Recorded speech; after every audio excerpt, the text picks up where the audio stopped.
que embiste entre anacrónico y ficticio, y al caminar provoca el alarido de los animales domésticos, va a continuar con la historia de Harry Keber. Y ya los que la han seguido saben que ya el escritor soltó la trama. Ya Dicker fue colocando, fue colocando los, los indicios. Seguimos los indicios y ahora uno de los indicios estalló y estamos en el primer nudo o en el primer punto de giro. Ya, ya Harley está en prisión, ya sabemos que Nola está muerta. Eso se llama el primer punto de giro en la historia. Y ahora bueno, sigamos. Estamos en Caricuao, hace rato olía quemado, se había ido la luz. Ahí están las montañas hermosas y el cielo está limpio. En Caricuao no hay smog, no hay polución. A pesar de que hay casi 200.000 habitantes, a pesar de que hay muchos carros, pero hay bastantes montañas que absorben el, el dióxido de carbono y el aire permanece limpio. Es un gran bioma sano, con un montón de ecosistemas, algunos están dañados, muchas quebradas están contaminadas, pero aún así todavía la vida prevalece, la belleza y el goce escénico en esta parroquia. Es hermosa, pero la historia que le estoy contando no sucede en Caricuao, sucede cerca de Massachusetts, Estados Unidos, y dice así.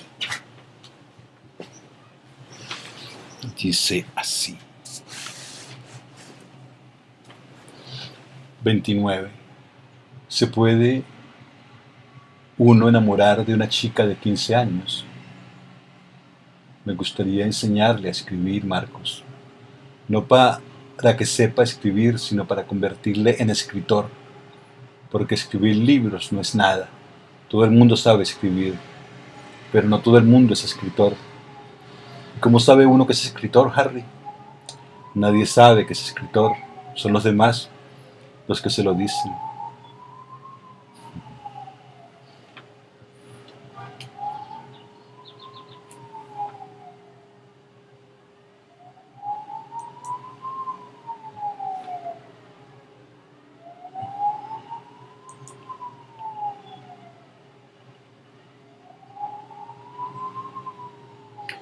Quienes recuerdan bien a Nola dicen que era una jovencita maravillosa, de las que dejan huella, dulce y atenta, dotada para todo, resplandeciente. Parece ser que tenía esa alegría de vivir sin igual que podía iluminar los peores días de lluvia. Los sábados servía en el Clark's, revoloteaba entre las mesas, ligera, haciendo bailar en el aire su ondulada melena rubia. Siempre tenía una palabra amable para todos los clientes. No se la veía más que a ella. No la era un mundo. Era la hija única de David y Louisa Kellergan, evangelistas del sur, procedentes de Jackson, Alabama, donde había nacido el 12 de abril de 1960. Los Kellergan se habían instalado en Aurora en el otoño de 1969, después de que el padre fuese contratado como pastor por la parroquia de St. James, la principal comunidad religiosa de Aurora, que tenía una influencia notable en aquella época. El templo de St. James, en la entrada sur de la ciudad, era un edificio imponente de madera del que ya no queda nada hoy en día, desde que las comunidades de Aurora y Montgomery tuvieron que fusionarse por razones de ahorro presupuestario y falta de fieles. En su lugar se levanta ahora un McDonald's. Desde su llegada, los Kellergan se habían instalado en una bonita casa de una planta, propiedad de la parroquia, en el 245 de Terrace Avenue. Fue probablemente por la ventana de una de sus habitaciones por donde, 6 años más tarde, se fumaría Nola, el sábado 30 de agosto de 1975.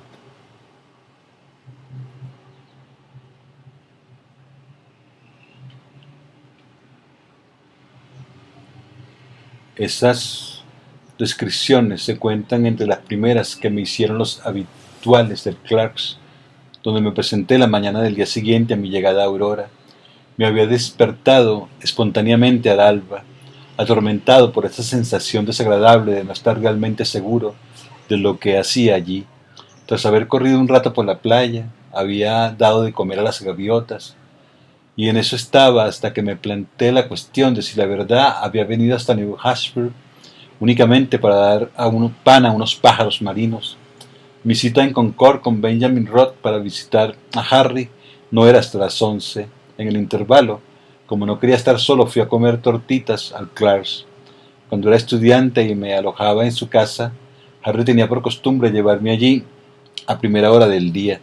Me despertaba antes de que amaneciera, sacudiéndome sin consideración, y me decía que ya era hora de ponerme el chandal. Después bajábamos al borde del océano para correr y bocear. Si se cansaba un poco, empezaba a jugar a los entrenadores. Interrumpía su esfuerzo como para corregir mis gestos o mi postura, pero sé que sobre todo necesitaba recuperar el aliento.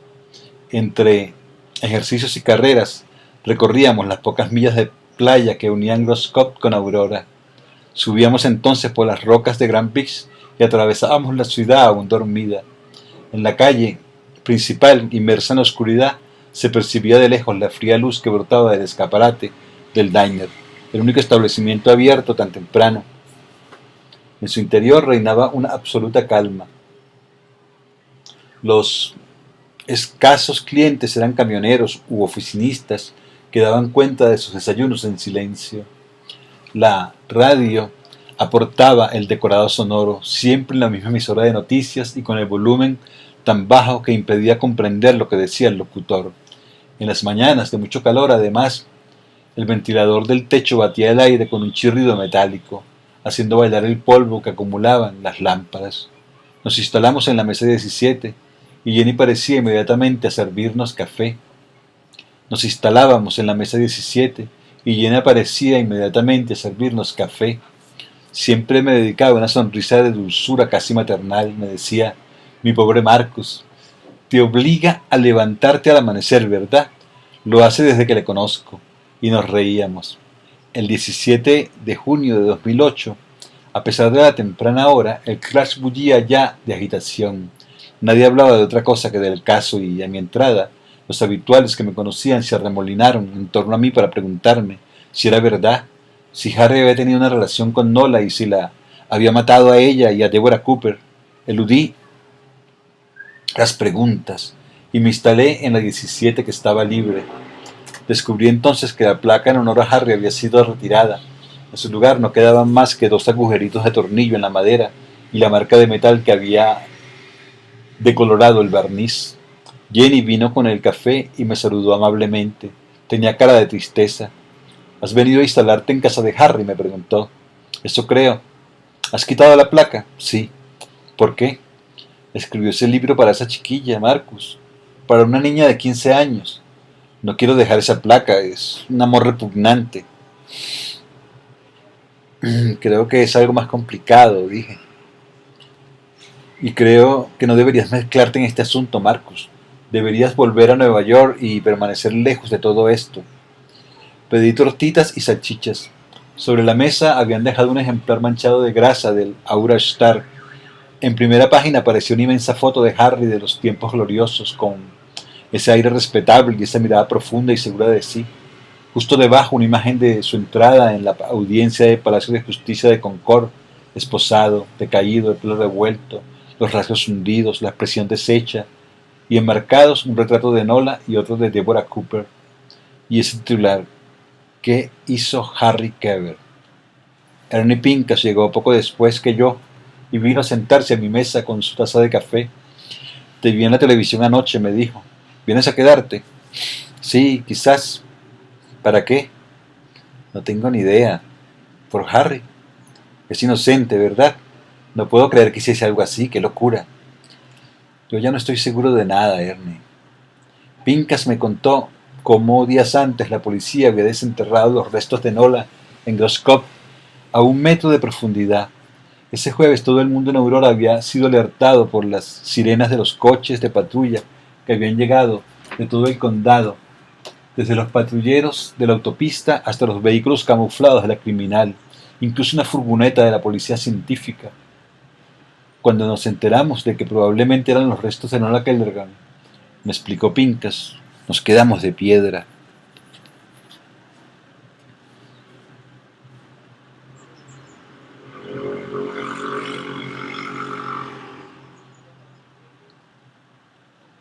Nadie podía creerlo. Después de todo ese tiempo, la pequeña estaba justo ahí ante nuestros ojos.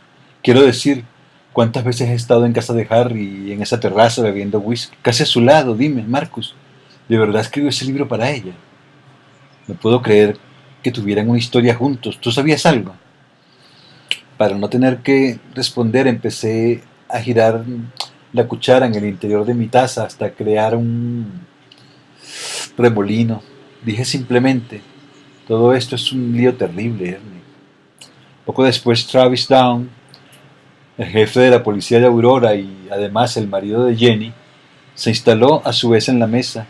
Formaba parte de los que conocía desde siempre en Aurora. Era un hombre de carácter suave, sexagenario, encanecido. El tipo de poli de provincias buenazo que no daba miedo a nadie desde hacía tiempo. Lo siento, chaval, me dijo al saludarme. ¿Por qué? Por este asunto que te ha explotado en plena cara. Sé que Harry y tú estáis muy unidos, no debe ser fácil para ti. Travis era la primera persona que se preocupaba de cómo lo estaba pasando. Asentí con la cabeza y pregunté, ¿por qué en todo el tiempo que he estado aquí nunca había oído hablar de Nola Kellergan? Porque hasta que se encontró su cuerpo en Groscott era agua pasada, el tipo de historia que nadie quiere recordar. Travis, ¿qué sucedió ese 30 de agosto de 1975? ¿Qué le pasó a esa tal Deborah Cooper? Feo asunto, Marcus, un asunto muy feo. Lo viví en primera persona porque ese día estaba de servicio. Por entonces no era más que un simple agente. Fui yo quien recibió la llamada de la central. Deborah Cooper era una abuelita adorable que vivía sola desde la muerte de su marido, en una casa aislada en las lindes del bosque de Sidwick Creek. ¿Ves dónde está Side Creek? Allí empieza ese bosque inmenso, 2 millas más allá de Groscott. Recuerdo bien a la abuela Cooper. En aquella época no llevaba mucho tiempo en la policía, pero ella llamaba con regularidad, sobre todo de noche, para denunciar ruidos sospechosos cerca de su casa. Le daba algo de canguelo vivir en aquella casona al borde del bosque y necesitaban que alguien fuese a tranquilizarla de vez en cuando. Siempre pedía disculpas por las molestias y ofrecía café y pastas a los agentes que se pasaban por allí. Y al día siguiente se acercaba a la comisaría para traer alguna cosilla. Ya te digo, una abuelita adorable, del tipo al que no te molesta hacer favores, en fin. Ese 30 de agosto de 1975, la abuela Cooper llamó al número de emergencias de la policía diciendo que había visto a una chica perseguida por un hombre en el bosque. Yo era el único agente de guardia en Aurora y me presenté inmediatamente en su casa. Era la primera vez que llamaba en pleno día. Cuando llegué estaba esperando frente de su casa. Me dijo, Travis, puede usted pensar que estoy loca, pero ahora sí sé que he visto algo realmente extraño. Fui a inspeccionar las lindes del bosque por donde había visto a la joven. Encontré un trozo de tela roja. Inmediatamente pensé que debía tomarme el asunto en serio y avisé a jefe Pratt, por aquel entonces jefe de la policía de Aurora. No estaba de servicio, pero acudió de inmediato. Sid Creek es inmenso y solo éramos dos para echar un vistazo. Nos internamos en el bosque. Recorriendo una milla larga, encontramos restos de sangre, cabellos rubios y otros jirones de tela roja. No tuvimos tiempo de hacernos más preguntas porque en aquel instante resonó un disparo procedente de la casa. Corrimos hasta allí y encontramos a la abuela Cooper en la cocina, bañada en su propia sangre. Después supimos que había vuelto a llamar a la central para avisar que la chiquilla que había visto poco antes estaba refugiada en su casa. La chica había vuelto a la casa, sí. Mientras estábamos en el bosque, había vuelto a aparecer ensangrentada buscando ayuda. Pero cuando llegamos no había nadie salvo el cadáver de la abuela Cooper. Aquello era una locura. ¿Y esa chica? ¿Era Nola?, pregunté. Sí, nos dimos cuenta enseguida, primero cuando llamó a su padre, algo más tarde para denunciar su desaparición, y después cuando nos enteramos de que Deborah Cooper la había identificado al llamar a la central la segunda vez. ¿Qué pasó después? Tras la segunda llamada de la abuela Cooper, varias unidades de la zona se habían puesto en camino. Al llegar a la orilla del bosque de Side Creek, un ayudante de Cherry localizó un Chevrolet Monte Carlo negro que huía en dirección norte. Se ordenó perseguirlo, pero el coche se nos escapó a pesar de los controles. Nos pasamos la semana siguiente buscando a Nola. Peinamos toda la zona. ¿Quién podía pensar que estaba en Los Scott, en casa de Harry Kebber? Todos los indicios indicaban que probablemente se encontraba en alguna parte de ese bosque. Organizamos batidas interminables. Nunca encontramos ni el coche ni a la chiquilla. Si hubiésemos podido, habríamos registrado el país entero, pero tuvimos que interrumpir la búsqueda 3 semanas después, con todo el dolor de nuestro corazón, porque los jefazos de la policía estatal decretaron que la investigación era demasiado costosa y los resultados demasiado inciertos. ¿Había algún sospechoso en aquella época? Dudó un instante y después me dijo: nunca se hizo oficial, pero estaba Harry. Teníamos nuestras razones. Quiero decir, 3 meses después de su llegada a Aurora, la pequeña Kellergan desaparecía. Extraña coincidencia, ¿no? Y sobre todo, ¿qué coche conducía en aquella época? Un Chevrolet Monte Carlo negro. Pero no había pruebas suficientes en su contra. En el fondo, ese manuscrito es la prueba que buscábamos hace 30 años. No puedo creerlo. No de Harry, y además, ¿por qué habría dejado una prueba tan comprometedora junto al cuerpo? ¿Y por qué habría mandado a los jardineros a cavar allí donde había enterrado un cadáver? No se sostiene. Travis se encogió de hombros.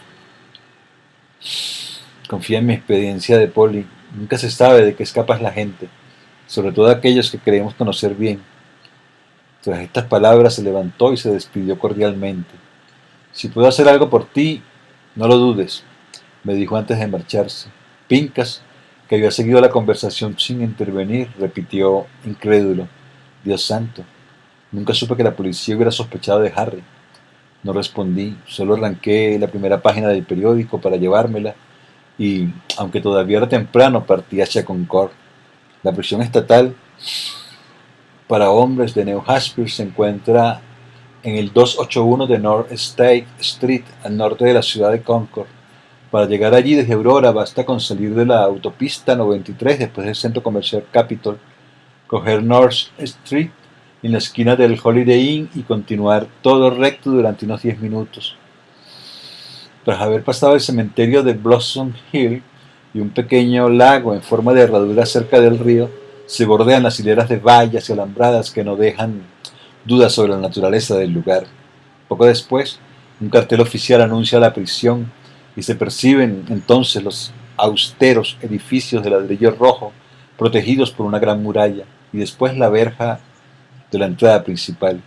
Justo enfrente, al otro lado de la carretera, hay un concesionario de coches. Rod me esperaba en el aparcamiento, fumando un puro barato. Tenía aspecto sereno. A modo de saludo me obsequió con una palmadita en el hombro como si fuéramos viejos amigos. ¿Su primera vez en la cárcel?, me preguntó. Sí. Trate de relajarse. ¿Quién le ha dicho que no lo estoy? Señaló al grupo de periodistas haciendo guardia en las proximidades. Están por todas partes, me dijo. Sobre todo no se pare a hablar con ellas. Son carroñeros, Goldman. Le acosarán hasta que suelte alguna información jugosa. Debe mantenerse firme y permanecer mudo. Al menor comentario suyo malinterpretado podría volverse contra nosotros y afectar a mi estrategia de defensa. ¿Cuál es su estrategia? Me miró con expresión muy seria. Negarlo todo. Negar todo, repetí. Todo, su relación, el secuestro y los asesinatos. Se declarará no culpable. Voy a conseguir que absuelvan a Harry y espero poder reclamar millones de daños e intereses al Estado de New Hampshire. ¿Y qué pasa con el manuscrito que la policía encontró con el cuerpo? ¿Y con la confesión de Harry sobre su relación con Nola? Ese manuscrito no prueba nada. Escribir no es matar. Y además, Harry lo dijo y su explicación concuerda. Nola se había llevado el manuscrito antes de su desaparición. En cuanto a sus amoríos, era un poquito de pasión, nada del otro mundo, nada criminal, ya verá. El fiscal no podrá probar nada. He hablado con el jefe adjunto de la policía de Aurora, Travis Down. Me dijo que Harry había sido sospechoso en aquella época. Gilipolleces, exclamó Rod, que tendía a volverse grosero cuando se le llevaba la contraria. Parece ser que en esa época el sospechoso conducía un Chevrolet Monte Carlo negro. Travis dijo que era precisamente el modelo que tenía Harry. Doble gilipollez, encadenó Ruth. Pero es bueno saberlo. Buen trabajo, Woolman. Ese es el tipo de información que necesito. De hecho, usted, que conoce todos los palurdos que pueblan Aurora, interrógales un poco para saber desde ya las memeces que piensan contar al jurado, si son citados como testigos durante el proceso, y trate también de descubrir quién empina el codo y quién pega a su mujer. Un testigo que bebe o que da palizas a su esposa no es un testigo creíble. Es una técnica bastante repugnante, ¿no? La guerra es la guerra, Goldman. Bush mintió a la nación para atacar Irak, pero era necesario.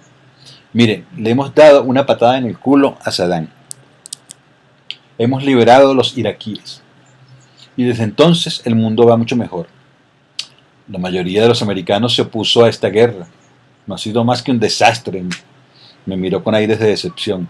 Oh, no, dijo, estaba seguro. ¿De qué? ¿Va usted a votar a los demócratas, Goldman?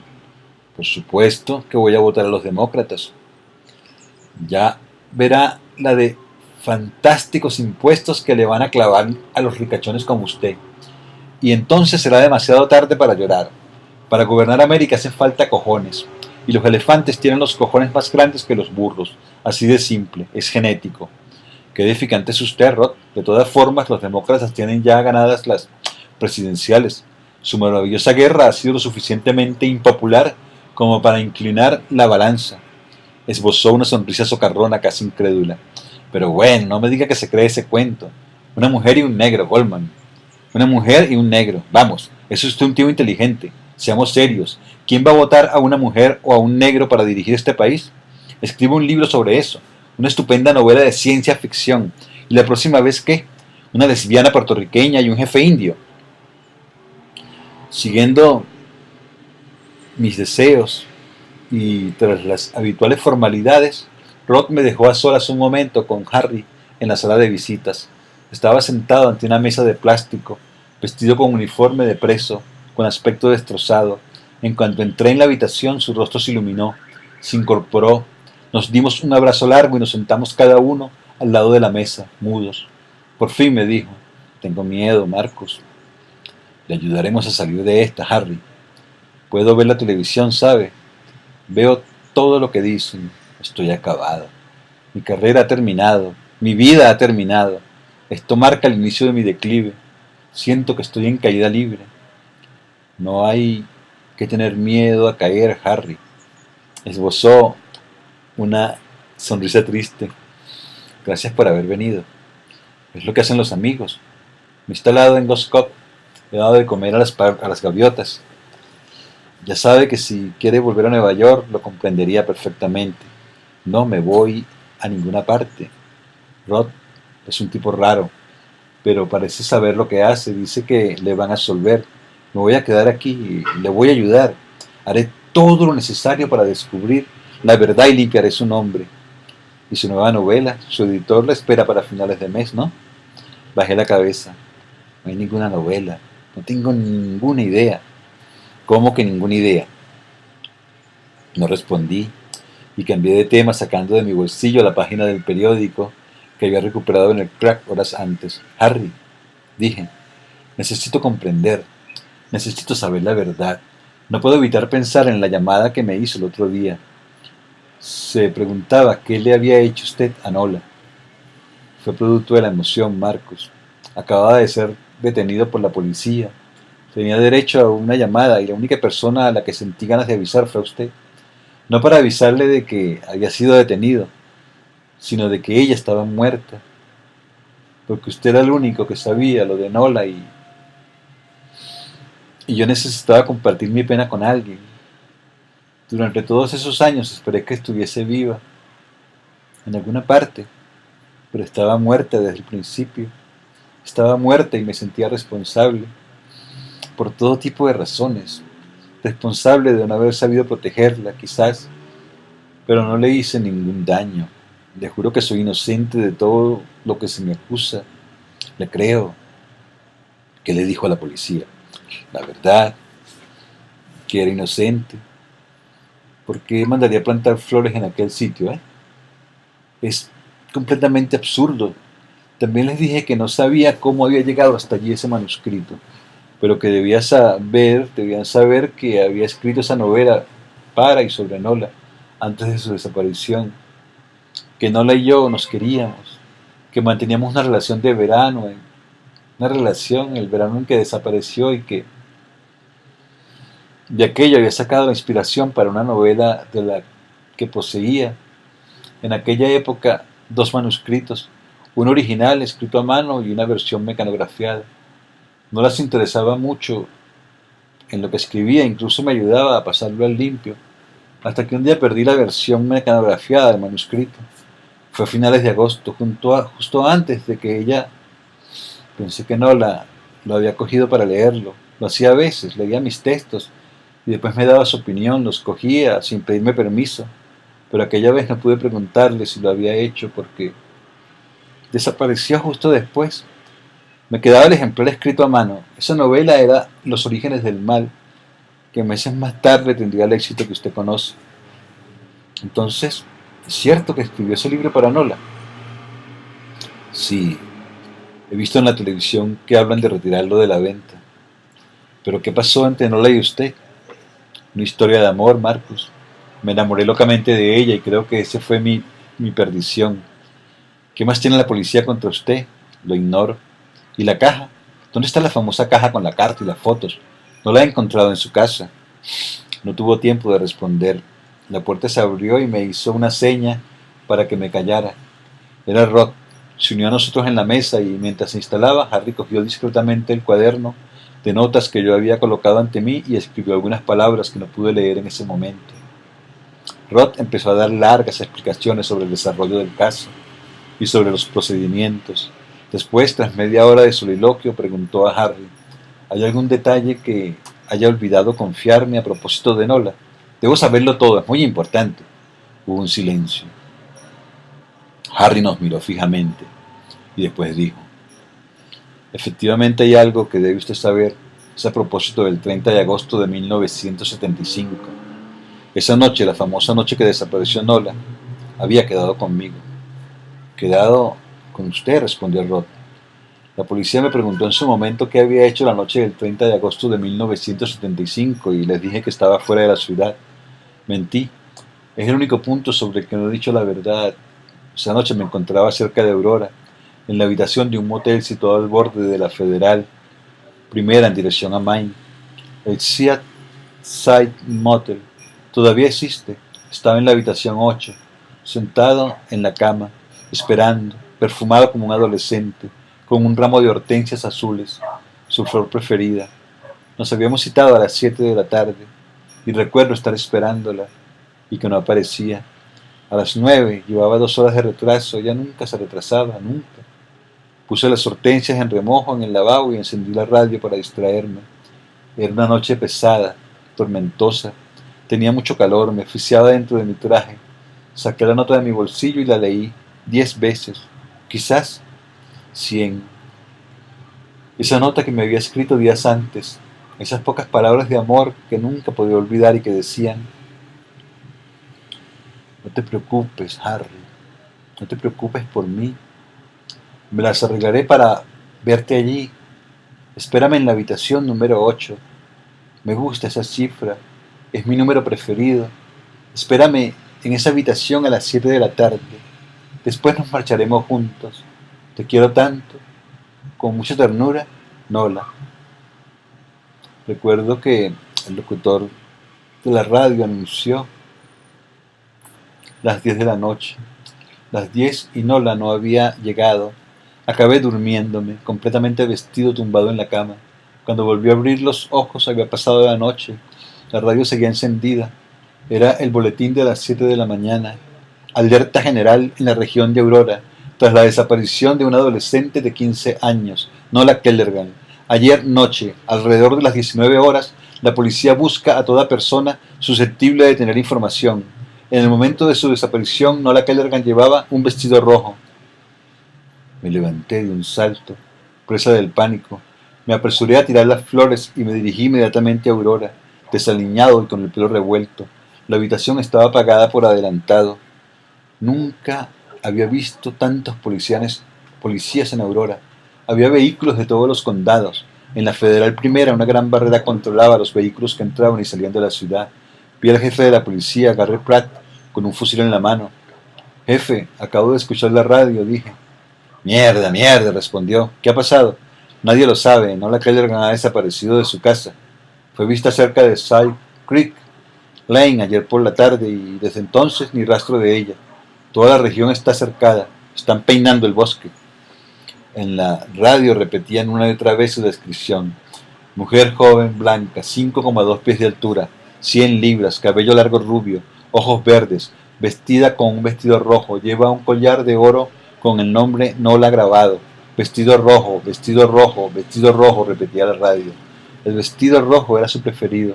Se lo había puesto para mí. Eso es todo. Eso es lo que hice la noche del 30 de agosto de 1975. Rod y yo nos quedamos sin habla. Iban a huir juntos, dije. El día de su desaparición, ¿pensaban huir juntos? Sí. Por eso dijo que era culpa suya cuando me llamó el otro día. Tenían una cita y ella desapareció cuando iba a su encuentro. Asintió con la cabeza consternada. Creo que sin esa cita ella quizás seguiría con vida. Cuando salimos de la sala, Ross me dijo que esa historia de fuga organizada era una catástrofe y que no debía filtrarse bajo ningún pretexto. Si la acusación se enteraba, Harry estaba acabado. Nos separamos en el aparcamiento y esperé a entrar en mi coche para abrir mi cuaderno de notas y leer lo que había escrito Harry. Marcus, en mi despacho hay un bote de porcelana. En el fondo encontrará una llave. Es la llave de mi vestuario en el gimnasio de Modbury. Taquilla 201. Allí está todo. Quémelo. Estoy en peligro. Modbury era una ciudad vecina de Aurora, situada a unas 10 millas más al interior. Fui hasta allí esa misma tarde, tras haber pasado por Groscott y haber encontrado la llave en el bote disimulada entre clics. Solo había un gimnasio en Modbury, dentro de un moderno edificio de vidrio en la arteria principal de la ciudad. En su desierto vestuario encontré la taquilla 201, que abrí con la llave. Dentro había un chandal, barras de proteína, guantes para pesas y la famosa caja de madera que había descubierto meses antes en el despacho de Harry. Allí estaba todo, las fotos, los artículos, la nota escrita de la mano de Nola. También encontré un paquete de folios amarillentos y encuadernados. La página de portada estaba en blanco y sin rótulo. Recorrí las siguientes. Era un texto escrito a mano, cuyas primeras líneas me bastaron para comprender que se trataba del manuscrito de los orígenes del mal. Ese manuscrito que yo había buscado tantos meses antes dormía en el vestuario de un gimnasio. Me senté sobre un banco y me tomé un momento para recorrer cada página. Maravillado, febril, la caligrafía era perfecta, sin tachaduras. Entraron algunos hombres a cambiarse, pero ni siquiera me fijé en ellos. No podía despegar los ojos del texto. La obra maestra que tanto me hubiese gustado poder escribir la había escrito Harry. Se había sentado en la mesa de un café y había escrito esas palabras llenas de genialidad, esas frases sublimes que habían conmovido a toda Norteamérica, cuidando de esconder en el interior su historia de amor con Nola Kellergan. De regreso a Goscott, obedecí escrupulosamente sus órdenes. Encendí la chimenea del salón y eché en ella el contenido de la caja, la carta, las fotos, los recortes de prensa y finalmente el manuscrito. Estoy en peligro, me había escrito. Pero, ¿de qué peligro hablaba? El fuego se avivó. La carta de Nola se convirtió en ceniza. Las fotos se agujerearon en el centro hasta desaparecer completamente bajo los efectos del calor. El manuscrito se abrazó en una inmensa llama naranja y las páginas se descompusieron en inmensas pavesas. Sentado ante la chimenea, veía desaparecer la historia de Harry y Nola. Quien viste entre anacrónico y ficticio, y al caminar provoca el alarido de los animales domésticos, está leyendo esta ficción, esta historia llamada La verdad sobre el caso de Harry Kéber. Está leyendo desde Caricuao, en una tarde de octubre. Puede ser 3, 4 o 5 de octubre. Es jueves. Las montañas están verdes, limpias, las que veo desde aquí. El cielo tiene unas enormes nubes, pero está limpio. El cielo en Caricuao es limpio. Hay montañas verdes y sanas. Caricuao es la parroquia ecológica de Venezuela. Desde allí les leo. Nelson López. Hare Krishna.